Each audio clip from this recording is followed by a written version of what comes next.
She put me on speakerphone to announce our divorce. And everyone in the room laughed.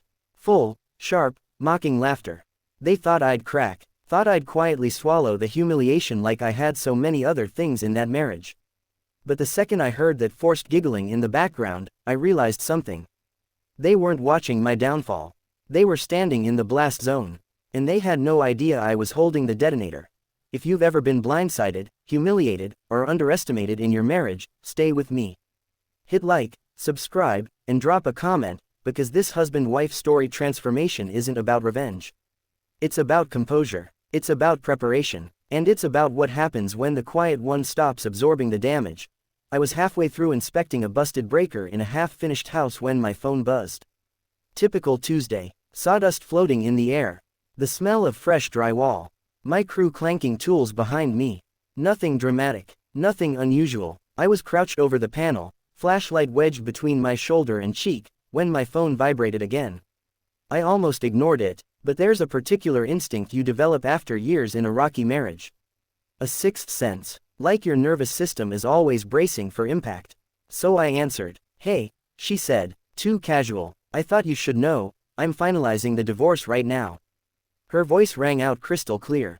Too clear. Then I heard it. Laughter. Multiple voices. Sharp. Performative. Like a bad sitcom audience track.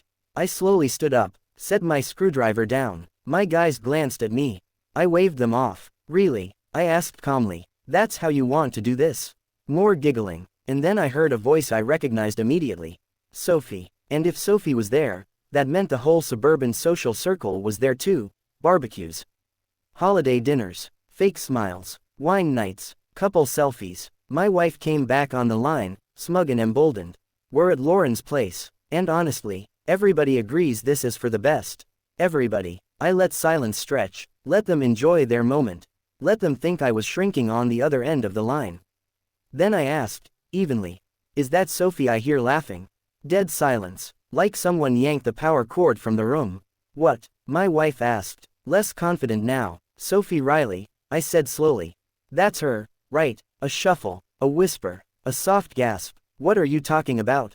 My wife snapped. I took my time. I'm just surprised she's in such a good mood, I said.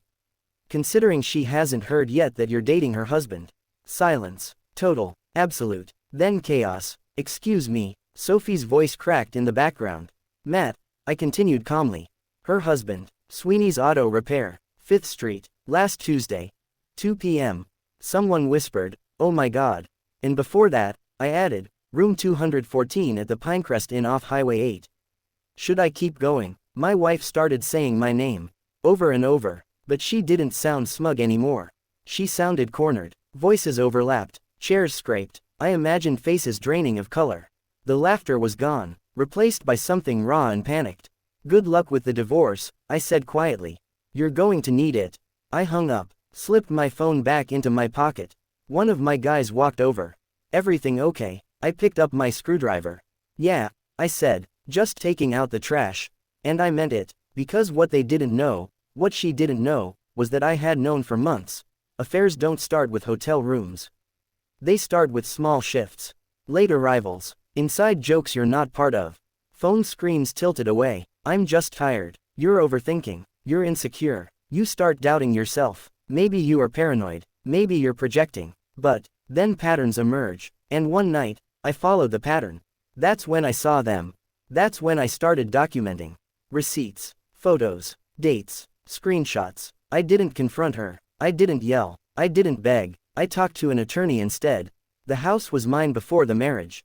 The accounts were clean. I prepared, silently. So when she decided to humiliate me publicly, she didn't realize she was walking into a courtroom I had already built. That night, she burst through the front door. Makeup smeared, breathing hard. How could you do that to me? She demanded. I took a slow bite of pasta. Do what exactly? You humiliated me. I met her eyes. You put me on speaker so your friends could laugh while you announced our divorce. All I did was tell the truth. That was different. No, I said calmly. It wasn't. She paced. It's not what you think. Me and Matt, we were just. Save it. I pulled out my phone. Opened the folder. Hundreds of timestamps. She froze. You knew. For months. And you didn't say anything. I was busy talking to my attorney. Her face went pale. The house. My house, I corrected gently. You can't make me leave. I already can. 2 weeks. The theatrix collapsed, and that was the moment I saw it. Not regret, not heartbreak, fear, because the plan she thought she was executing had already failed. The next morning, Melissa, Sophie's best friend, showed up. Arms crossed, eyes burning. Is it true? Yes. How long? Since July. She flinched at every detail. Later, she admitted Matt confessed within 10 minutes of confrontation. Cowards fold fast when truth corners them. By afternoon, the entire friend group was unraveling. Trust shattered, marriages questioned, stories re-examined, not because I exposed anything maliciously, but because lies collapse loudly. 2 days later, she returned with her brother Frank. He tried to posture. We need to handle this like adults. I handed him my phone. He swiped. Once, twice, 3 times. His expression changed. Why didn't you tell me? He asked her. She stared at the floor. You need to sign the papers, he told her quietly. That was the shift. When even your backup stops backing you up. A week later, she came alone. Small, soft-spoken. I made a mistake. She talked about counseling, rebuilding, second chances. I listened, then asked one question. How long did it take you to rehearse that?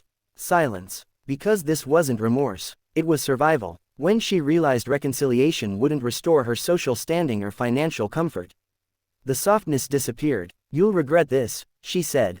I won't. The papers were on the counter. She read the terms. You get nothing. You get your belongings and your car, I said. That's it. This is vindictive. No, I said evenly. This is fair. Weeks later, she signed. She moved out, and the house felt honest again. 3 months later, I stood in my backyard.